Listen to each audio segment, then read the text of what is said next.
Buenos días, mi nombre es Frei Mejía, alumno de la sección de Saya A508.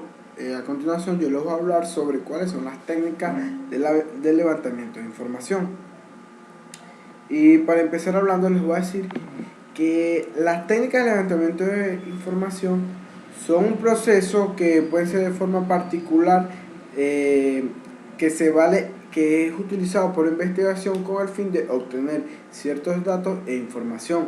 La aplicación de esta tiene el fin de obtener información, la cual debe ser guardada en material de manera que pueda ser procesada, recuperable, que pueda ser analizada y que posteriormente o después se pueda ser interpretada.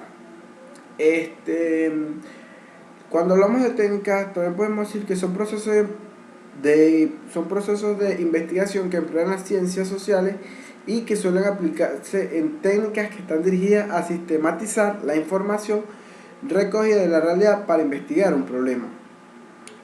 Cuando hablamos de las técnicas de levantamiento de información, usualmente nos referimos a tres principales, que son la TGN, que significa técnica grupal nominal, la lluvia de ideas y también el focus group, que es el grupo de enfoque. A continuación se los voy a aplicar uno por uno. La TNG, la técnica de grupo nominal. Esta consiste en que un grupo permita facilitar la generación de ideas y análisis de un problema. Todo esto con la finalidad de llegar a un consenso en la resolución o discusión de cualquier situación de riesgo o incertidumbre que se pueda originar en cierta organización. Esta suele llevarse a cabo de manera muy estructurada, ya que es en grupo, y que permite al final de todo una reunión en la que se alcancen ciertas conclusiones de cada grupo.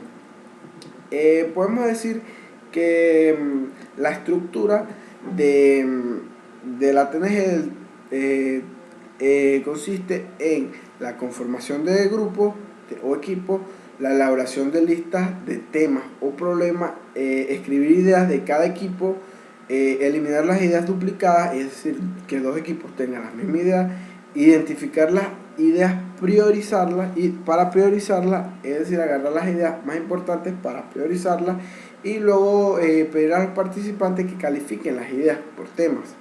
También se toman las más votadas y se procede a hacer el plan de acción, que esto sería la parte final del TGN.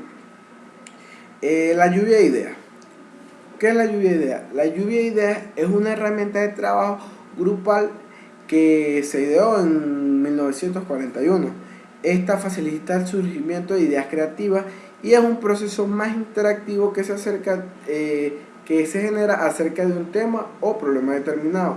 Esta se suele hacer en un ambiente relajado y debe ser lo más libre posible, de manera que en esta fase valga todo, aumentando las probabilidades de innovación y de originalidad. ¿Cuáles son las fases para su aplicación? Usualmente esta tiene tres fases, que son la gerencia de ideas, la clasificación y por último la evaluación. La gerencia de ideas es la fase inicial que sirve para aclarar expectativas, objetivos y normas. La clasificación es la revisión de las ideas generadas, donde se descartan ciertas ideas que no correspondan al objetivo y con frecuencia se encuentran problemas asociados con causas, lo cual deben evitarse. Por último, es la evaluación, que consiste en revisar la lista de ideas, evaluarlas y determinar cuáles son las más importantes.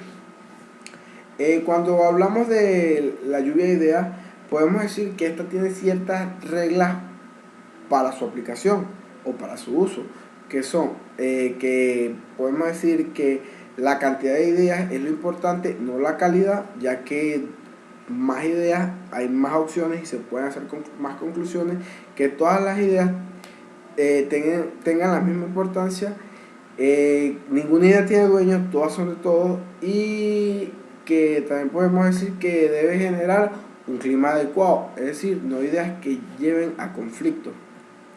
Por último, la última técnica está el grupo de enfoque, que son los grupos, el focus group, los grupos focalizados. Esta es una herramienta que la conocemos que se usa en sesiones de grupo. Es una técnica de recolección de datos como las anteriores, que consiste en una de las formas de los estudios cualitativos en que se reúne un grupo de personas para indagar acerca de actitudes y reacciones frente a un producto. Para ver, se reúne un grupo, se le presenta un producto, a ver cuáles son su manera de actuar, cómo responden al siguiente y así ir tomando ideas. Usualmente en el focus group las sesiones usualmente se organizan de modo que los representantes de la organización puedan observar la reunión a través de espejos de una sola visión o por circuito cerrado de televisión. ¿Cuáles son las características principales del focus group? Las características principales del focus group tenemos que es una entrevista grupal donde todos los entrevistantes se encuentran juntos en un mismo momento y que dando sus opiniones sobre el tema que se está respondiendo. También tenemos como característica que se debe realizar en un ambiente amplio y cómodo con un clima que pueda fortalecer las conversaciones. Que este está formado, ¿sí?, entre la mayoría entre 6 y 10 personas, y por último que su conversación debe durar entre 1 a 2 horas, que sea una conversación amplia. Al igual que la lluvia de ideas, tiene ciertas consideraciones para su uso. Algunas de las consideraciones que podemos tomar en cuenta son que se emplean para comprender y analizar el fundamento de opiniones de los participantes, que puede intervenir más de un animador, que se puede elaborar y planificar anticipadamente la agenda para la actividad y que es conveniente diseñar la plantilla adecuada, es decir, un guión abierto para que lo aconsejable, para que lo mejor, por así decirlo, para el grupo de los casos, para que ellos realicen un bosquejo o una estructura de preguntas y sugerencias que contengan los objetivos que queremos averiguar. Entre otras cosas, les voy a hablar sobre la estructuración de instrumentos de recolección.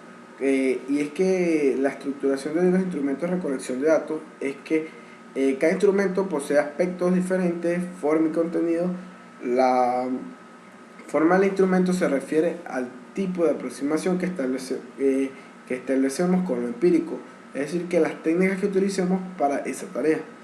Les voy a hablar sobre los instrumentos de datos secundarios. ¿Cuáles son los instrumentos de datos secundarios? Los instrumentos de datos secundarios son aquellos que han sido recogidos e incluso procesados por otros investigadores. Las fuentes de información secundaria son las que proporcionan información de otros sujetos investigadores quienes ya han tenido una experiencia con la aplicación de técnicas antes mencionadas y que sirven de base para verificar y corregir aspectos que no fueron abarcados en momentos que fueron realizados. Otros aspectos que son de gran consideración de investigación son los aspectos mercadológicos, que son los estudios de mercado al momento de suministrar información para tomar una decisión final de invertir o no. Se debe estudiar elementos como cantidad de producto que es posible vender, las especificaciones que éste debe exhibir y el precio de los consumidores, entre otras cosas. Por último, yo les voy a dar mi pequeña opinión sobre cuál de los 3 métodos para mí es el más importante y por qué. Para mí, el método que podría tener más resultados, que yo creo, sería el método de lluvia de ideas, ya que cada individuo tiene diferentes ideas y son ideas libres que pueden decir, es decir, tú puedes tener demasiado, mientras más personas mejor, y de cada persona puedes sacar una conclusión, ir juntando y así tener mejores resultados y mejores datos recogidos. Espero que les haya gustado. Esta fue toda mi exposición. Muchas gracias.